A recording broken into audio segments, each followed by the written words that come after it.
तर राज्याचं कर्ज फेडणार कसं असा प्रश्न उद्धव ठाकरेंनी राज्य सरकारला विचारलेला आहे। तर उद्धव ठाकरेंनी राज्य सरकारला कर्जासंदर्भात प्रश्न विचारलाय।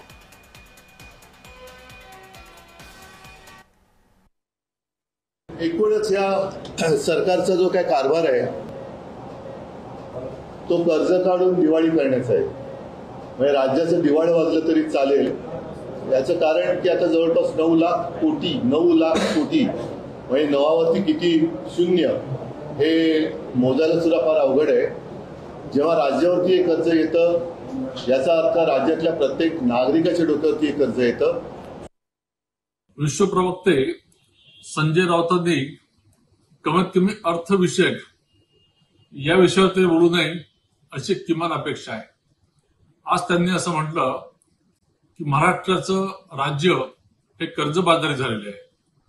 तो कर्जबाजारी आहे की नाही हे बघण्यासाठी तज्ञ बसले आहेत ना। आपल्या राज्याचा जो जीडीपी असतो त्याच्या 25% कर्ज घेणं हे सेफ आहे।